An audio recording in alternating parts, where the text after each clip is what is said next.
Hello and welcome to my very first YouTube video. I'm John Morwood and today I'm in Sheffield at my dad's house.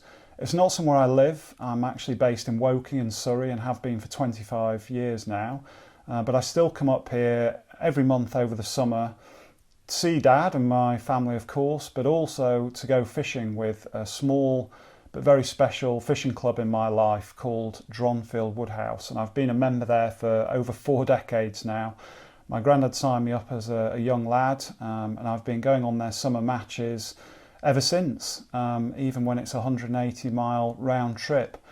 And we always have a great laugh. It's July and raining today, and it's due to be even wetter tomorrow, but I'm sure we'll still have a good time. And I'm going to use my day off today on Friday to do something I've been meaning to for 2 years now, because it's around a couple of years since something very lucky happened for me, which was to get a book published called The Magic of Fishing. And it's no bestseller, but I use that book to really try and explain and celebrate why fishing is so meaningful and magical for me. It has been all my life from boy to middle age. It's done okay, and since then I've been meaning to speak to a few of the characters I know in the sport, really, to find out what makes fishing so magical or special for them. I think a lot's changed in the last 4 or 5 decades, a lot of it for the better, but some of the old traditions and stuff we used to do, tackle we used to use, bait we used to use has changed, and I think some of that's worth capturing and celebrating, as well as all the more recent and modern stuff. So today I'm going to use my day off and go and meet an old and special friend of mine called Jim Baxter. And he's more than a friend, really, because he's also a mentor. He's one of the people who really taught me to fish, along with my granddad.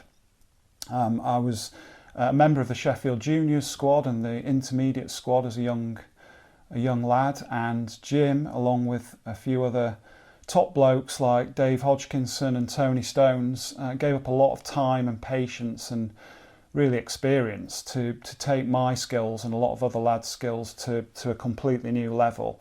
Taught me to tackle new waters and use new tactics, tackle, and I owe Jim a lot. If you're local, you'll have probably heard of him. He's a real match ace, or was a real match ace back in the day. He was the captain of the Sheffield team. He's fished for the Barnsley Blacks team, definitely the best team in the country over the years. And he's also written a lot for fishing. So he used to edit the Angling Star, which was a popular weekly here for many years. He's written 2 books on float fishing, which is his real passion and area of expertise. 2 great books, and he's also written a lot of articles over the years, so he's really had a rich life in fishing. I thought it'd be great to get this opportunity to talk to him and just hear some of his stories, really. So let's head over to Jim's house now. Okay. This is it, Jim. An interview with Jim Baxter. Nice to see you, Jim. And you, mate. A long time since we fished together. But, yeah, well, we managed it this summer, didn't we? Yeah, we did, yeah. I didn't really know if I helped you much at all that day, like I used to. Oh, you're always helping me, mate. And I remember finishing the session with you talking about a grass float that you'd invented or made, or been working on. Copied a Dickie Carr idea, that was, and I sort of sat on it for many years, because his book came out in '82, a slim paperback, and at the end of the book he talked about his different floats. I think he featured 10 different pole floats he used, and one at the end he said he'd used this grass float given to him by Dave Roper, so mine was the 3rd copy of this float, 2nd copy of Roper's float, and I didn't make such a float until from '82, 30 years later. But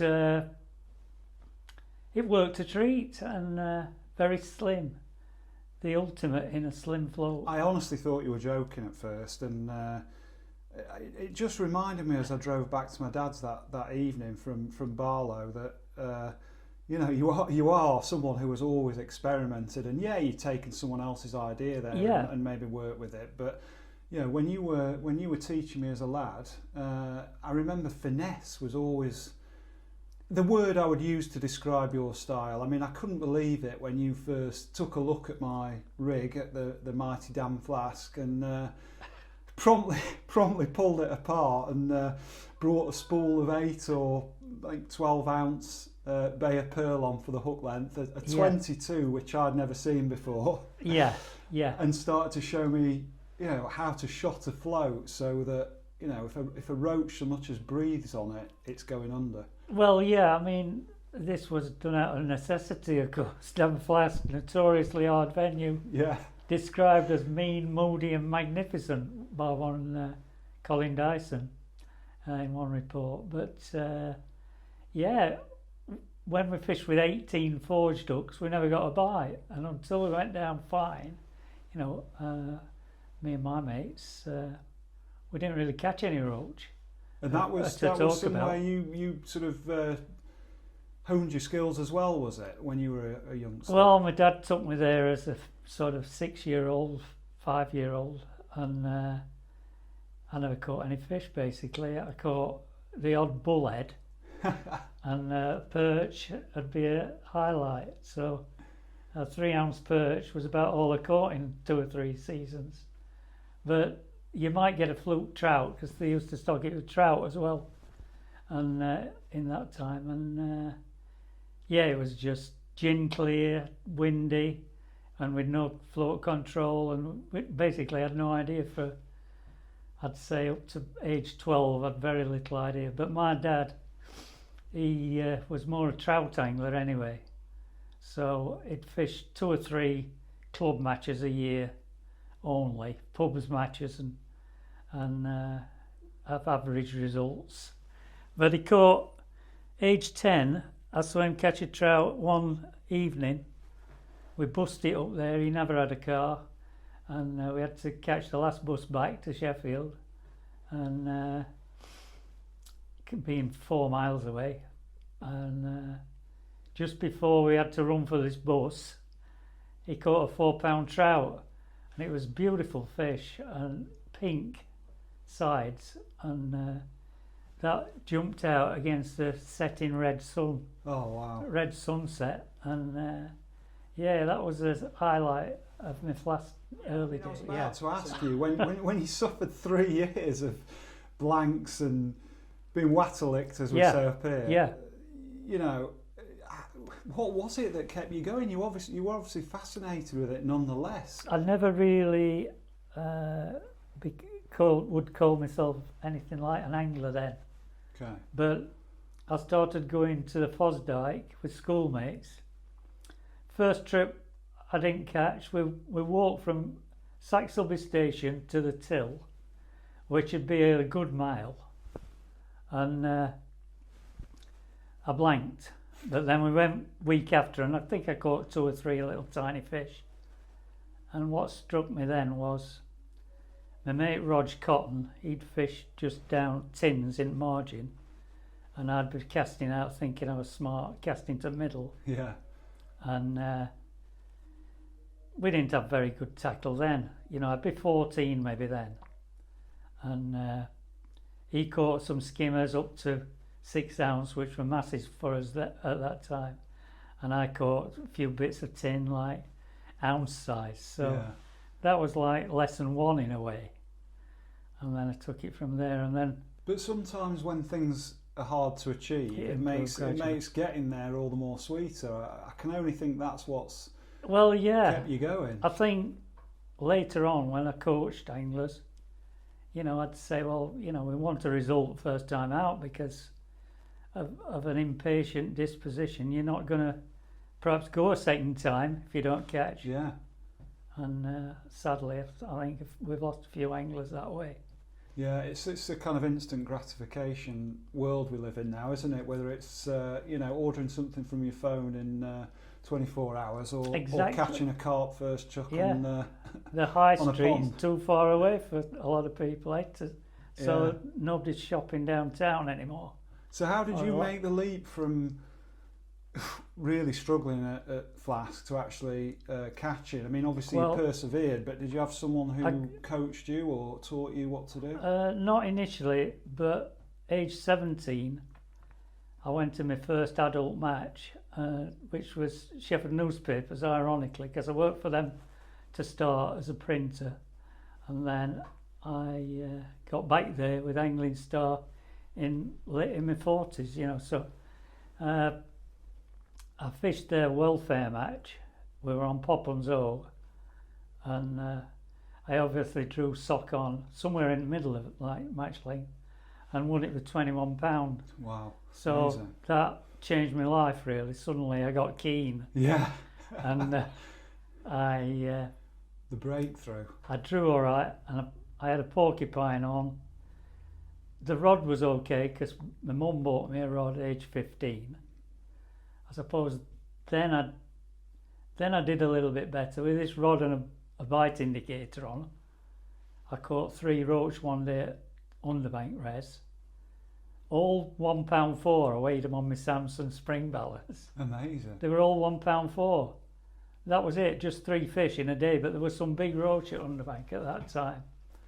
Dad had one £2 one day, and That's several a special fish. several over a pound. That's a special fish. And you've So they're in there, so it was no fluke. But You've been fascinated with roach, really, haven't you? As long as I've known you, anyway. yeah, I've always stuck with roach. I regard them as a challenge, and I think that's what's lacking some places today. You know, where Yeah.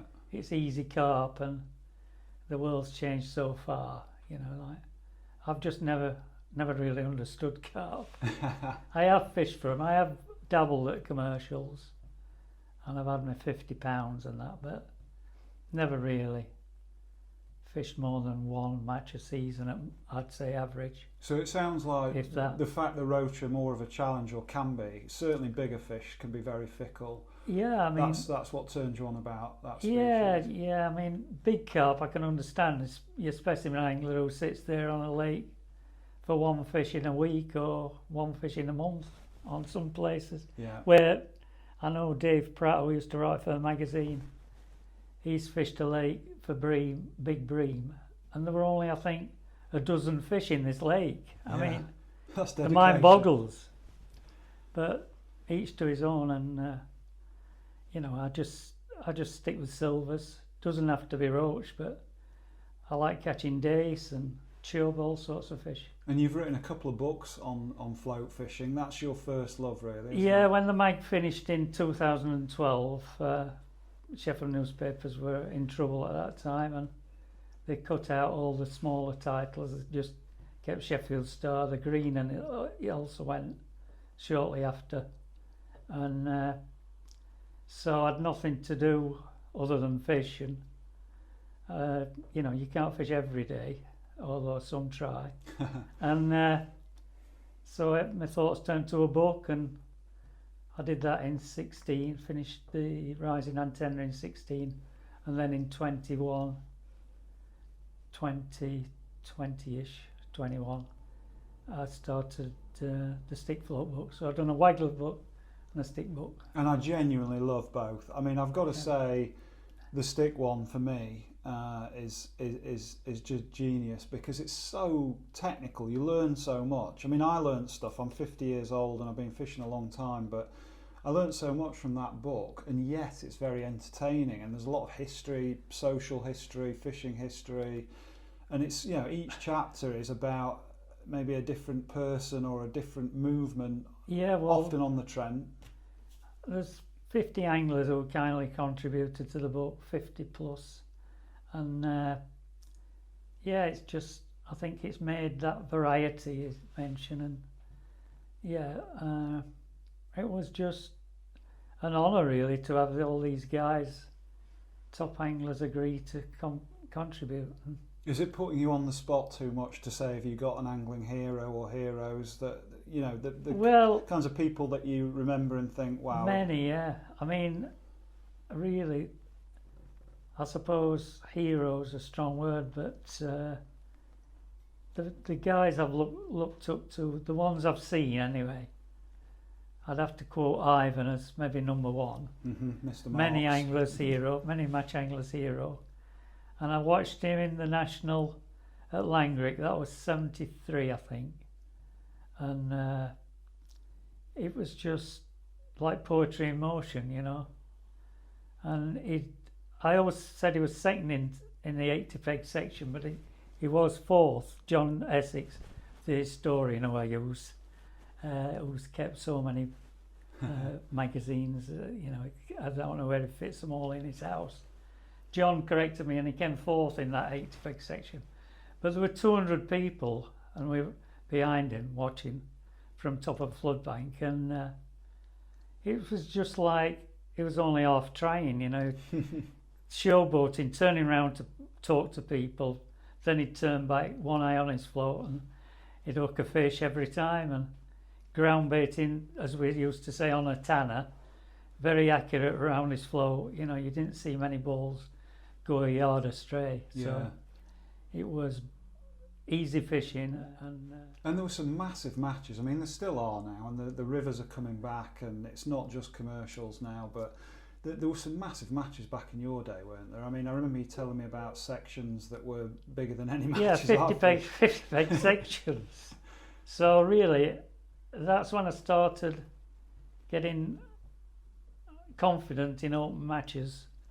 I used to pleasure fish with my mate Ian on a Saturday. We'd go on the Trent, and then a big open on the Wyth on Sunday, and that was sort of a general routine. And I started alongside Dave Edwards, who lives near me now. He's just down in Eckington, there, a mile away from me.